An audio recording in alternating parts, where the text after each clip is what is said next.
concreto que é feito lá na usina, que você pede lá na concreteira, é um concreto mais resistente que esses concretos rodados na obra? Será? O que você acha? Será que é um concreto com mais qualidade?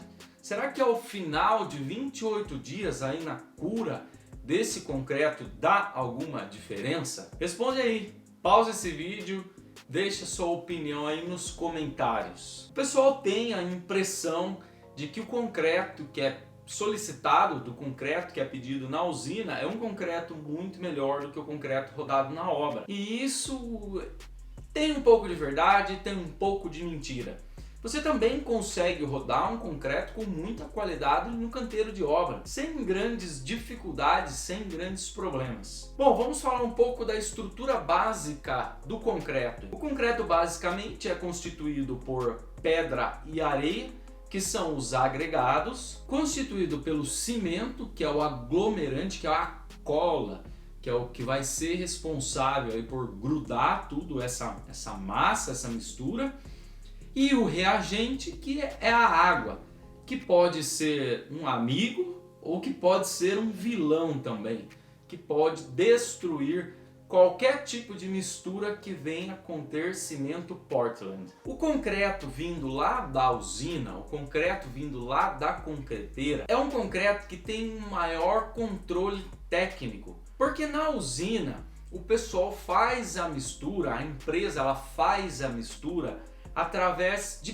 peso e não através de volume. Então lá eles vão calcular com uma balança grande qual que é a quantidade de areia em peso, qual que é a quantidade de pedra em peso, qual que é a quantidade de cimento e a quantidade de água também em peso. Diferentemente do que acontece na obra, que esse material é medido em latas e só o cimento acaba sendo medido em peso, aí no caso, que geralmente o pessoal usa um saco de cimento de 50, e a grande diferença está aí. Existem outras, é claro, mas a grande diferença aí no controle de qualidade está na quantidade da mistura, na quantidade do material que é colocado e da qualidade também. Imagine que nós temos lá na norma alguns fatores de peso próprio. Então a areia seca ela tem um peso, a pedra seca ela tem um peso e a água tem uma quantidade certa em relação ao peso do cimento, a quantidade de cimento, a quantidade de quilos de cimento que é colocado nessa mistura. Então na usina, é claro que existe aí um engenheiro, geralmente químico, da concreteira que eu compro aqui na minha cidade, existe um engenheiro químico responsável por essa mistura, que faz aí os cálculos e manda colocar 300 quilos de areia, mais 300 de pedra, mais 150 quilos de cimento, por exemplo. E aí, quando eu disse que a água ela é um vilão ou ela é um amigo, ela é um material que pode destruir ou ajudar na mistura, eles também possuem esse controle. Porque nos agregados, na areia e na pedra, também pode conter água. Imagine que aí no canteiro de obra, o seu agregado ele fica exposto ao tempo. Então, num dia anterior, por exemplo, que aconteceu uma grande chuva, e esse material absorveu uma grande quantidade de água. Então eu vou utilizar a mesma quantidade de lata, então vai lá, 4 latas de areia, 4 de pedra, por exemplo. E aí nesse material contém água, e você acaba não tendo um controle muito rígido. O ideal mesmo seria que todas as obras tivessem uma balança e conseguisse aí ter um mínimo de controle tecnológico. A outra coisa que acontece na usina é que o pessoal começa a identificar o tamanho da brita, o tamanho da areia, utilizando até microscópio para verificar aí o tamanho do grão, que também vai fazer diferença na resistência final. Na usina também é utilizado alguns aditivos. Existem concretos que vão mais, outros menos, concretos de cura rápida, concretos de pré-moldado, enfim, existem vários tipos de concreto que uma concreteira acaba rodando, acaba oferecendo. E a resposta correta é que geralmente a usina consegue entregar um concreto com maior qualidade para a obra sim. mas exatamente por conta desses fatores. Uma dica que eu dou aí pro pessoal, uma dica não, um puxão de orelha, que eu vejo muito isso acontecer. Lá na obra o pessoal já, tô cansado de puxar a orelha.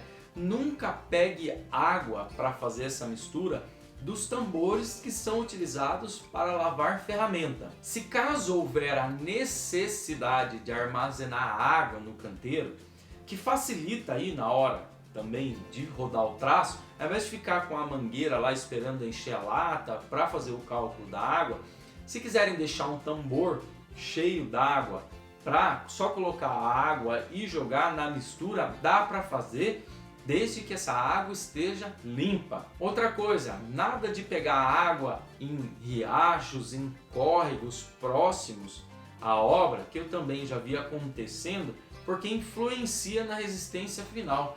Porque você não tem um estudo, não sabe da qualidade dessa água que está passando aí nesse córrego. Tampouco água de piscina também. Se você vai fazer uma reforma, existe já uma piscina aí que está cheia de água, nada de pegar a água dessa piscina.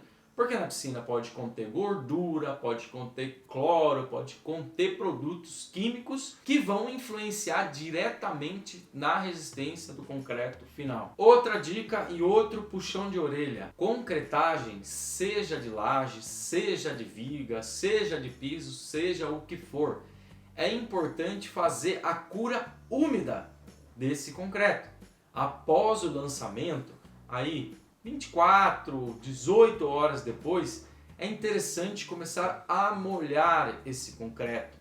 E de viga, de pilar, de piso, de todos. O pessoal tem a impressão que só o concreto da laje que precisa ser aguado, que precisa ser molhado. E isso não é verdade. Afinal, qualquer tipo de mistura que você tenha aí que vá cimento, até mesmo no reboco, é importante fazer a cura úmida, de modo com que a mistura, de modo com que o cimento atinja a resistência final desejada, atinja a resistência final requerida. Beleza? Então, por esses fatores eu gosto mais de trabalhar com concreto vindo lá na usina, sem contar aí também a facilidade de ligar, não precisa dos agregados no canteiro, não precisa armazenar cimento, não precisa ter esse material estocado, que muitas vezes a obra fica muito desorganizada por conta desse material no canteiro. E concreto rodado manual e concreto rodado na bitoneira. Tem diferença? Eu vou fazer um vídeo falando sobre isso também. Se você está assistindo esse vídeo no presente, então, se você está assistindo, acabou de sair o vídeo, provavelmente você não vai encontrar. Mas você está assistindo o vídeo aí, depois de algumas semanas, eu já vou colocar o card aqui. Se aparecer o card, então assista esse vídeo. Porque o concreto rodado na bitoneira, em relação ao concreto rodado na mão, também dá uma diferença, e uma diferença drástica. Dá uma diferença na resistência final. Já rompi corpo de prova e eu já testei que isso dá diferença por causa de muitos fatores. Então no próximo vídeo aí eu vou explicar. No vídeo de hoje é só. Se você não é inscrito no canal, se inscreva, nos ajude a crescer cada vez mais. Curtiu esse vídeo, está curtindo o nosso trabalho? Deixa aquele like que ajuda de montão. Muito obrigado e um grande abraço.